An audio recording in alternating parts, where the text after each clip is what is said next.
This is Optimal Health Daily, episode 721, Strength Building Beyond Specificity by Ross Enamait of rosstraining.com, and I'm Dr. Neil, your host and narrator. Happy Monday and a very happy Earth Day to you, and welcome back to another week of Optimal Health Daily. This is where I read to you from some of the best health and fitness blogs on the web, kind of like an ongoing audiobook. And don't forget, we have 5 shows where we narrate blogs for you, covering a bunch of different topics. Check them all out by searching for Optimal Living Daily wherever you're hearing this. My students asked me, how are you celebrating Earth Day today, Dr. Neil? And so I thought I'd share that with you. And it's actually really simple. My family and I are having a meatless Monday. So today's meals will contain no animal products of any kind. And I talked about this a little bit on one of last week's shows. So if you want to learn a little bit more about that, definitely check out some of last week's episodes. But for now, if you're all caught up, let's get right to today's post as we optimize your life. Strength Building Beyond Specificity by Ross Enamait of rosstraining.com. Throughout this blog's history, as well as my boxing page, I have preached the importance of specificity. For instance, I've said that if you wish to become a better boxer, you need to spend more time boxing. Clearly, this concept extends beyond the ring and is relevant to any sport.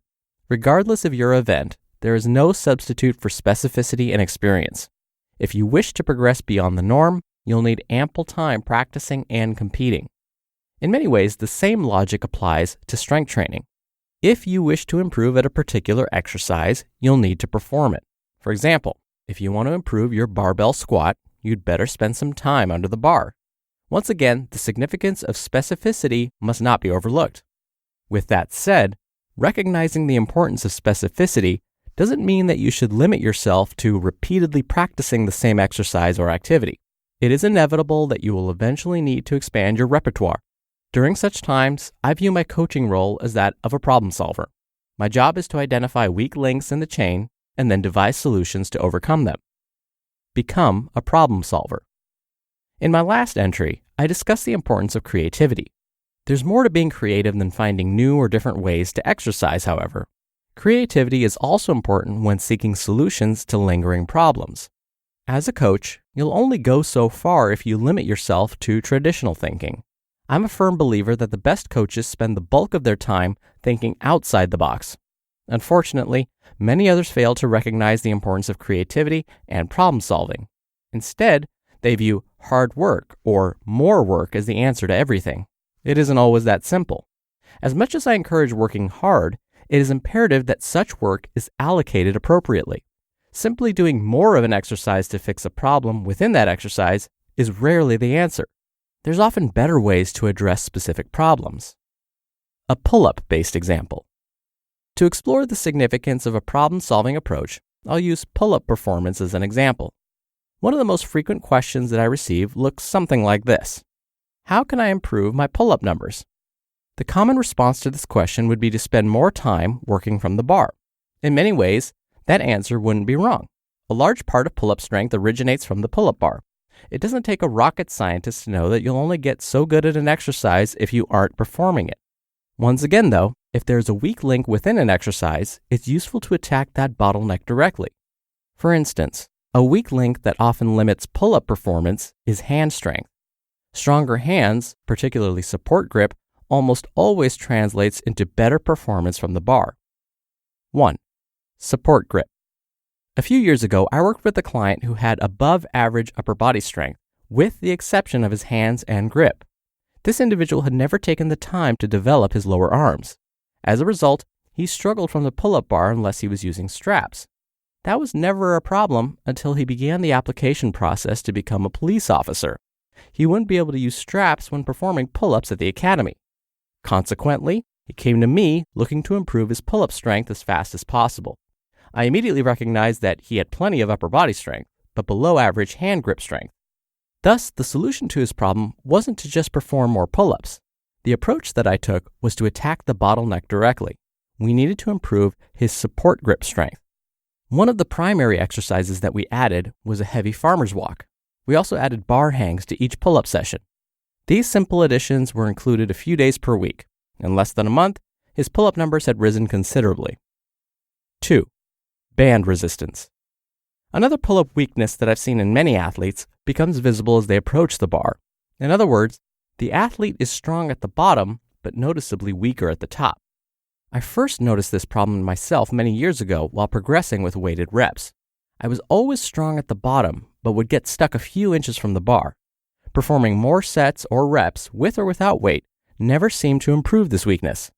That's when I began brainstorming and eventually came up with band-resisted reps. By attaching a resistance band to my waist, I was able to focus on my weak point directly. In the years since, I've had numerous athletes benefit from this variation. I've observed considerable improvements with both body weight and weighted reps. 3. Get strong. Another solution that I've had success with in many athletes is to simply develop more all-around strength. I couldn't tell you how many times I've heard from someone who is trying to improve their pull-up numbers without doing anything but pull-ups. When you limit yourself to a single exercise, there's only so much volume that you can accumulate with that exercise. Spreading out your workload to other movements will allow you to increase overall volume and intensity throughout each session. I've actually had several athletes improve their pull-up numbers by taking a temporary break from the pull-up bar. Instead, we develop strength in other movements while giving the body time to recover from the excessive volume that was performed before. Stronger bodies tend to be better at everything. Don't put all of your eggs into a single basket. 4. Lose weight. Considering that pull-ups are the example for this entry, one of the easiest ways to improve at the exercise has nothing to do with exercise. If you are carrying extra weight and lose 5 to 10 pounds, you can expect immediate improvements from the pull-up bar. A lighter body is useful for almost any body weight movement. Once again, there's more to improving an exercise than simply performing the exercise.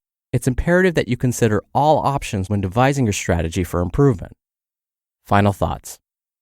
Clearly, the examples from this entry are just a few of many options. My goal isn't for you to follow this advice, but rather to get you looking for bottlenecks that might be limiting your own performance or that of your athletes. Specificity will always be important, but it's often equally important that you look beyond it. There's more to coaching than instructing athletes to practice an exercise or sport. Good coaches also seek out alternative ways for their athletes to improve. In doing so, not only will you prevent boredom and overuse from excessively performing the same movement, but you'll also develop more all-around strength and ability. That's what I call a win-win scenario.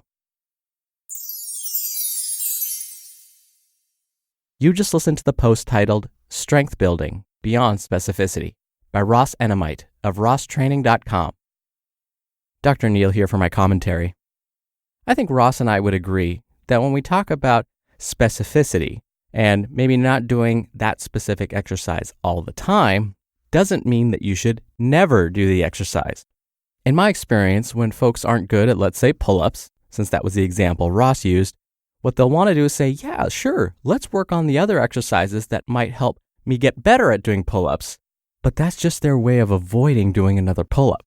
They'll make excuses and find ways to never have to go under that bar and pull themselves up to it.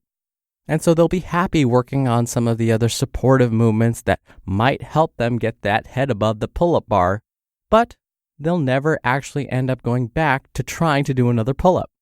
And so yes, I completely agree with Ross when he says, find those weaknesses and work on them, but don't forget to go back to the original exercise that you were trying to perform in the first place.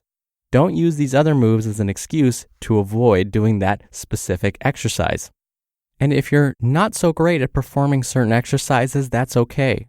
I was and am the same way. I'm always kind of slow to learn new moves, even with all of my experience. And in fact, I still remember when I was trying to learn how to do a proper pull-up, I was terrible at it.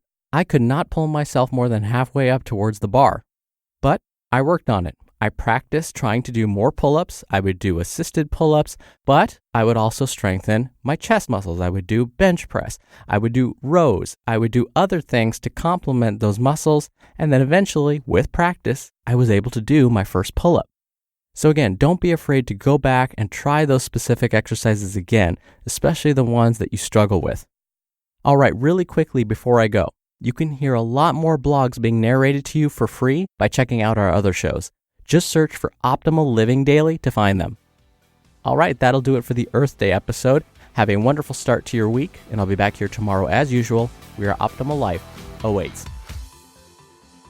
Hello, Life Optimizer. This is Justin Malik, creator and producer of this show and Optimal Living Daily, the brother podcast of this one. Literally, I'm Dr. Neil's brother. If you like the format of this show, you'll love Optimal Living Daily too, where I also read to you from blogs, but cover other topics like personal development, finance, and minimalism from bloggers like Derek Sivers, The Minimalists, Zen Habits, and many more. So for more amazing content read to you for free, come subscribe to Optimal Living Daily too, and together we'll optimize your life. You've been listening to Optimal Health Daily. Be sure to hit the subscribe button to stay up to date on each new episode, and head to oldpodcast.com. That's oldpodcast.com for a free gift, as well as more actionable tips and resources to help you maximize your potential. Thanks for joining us, and remember, your optimal life awaits.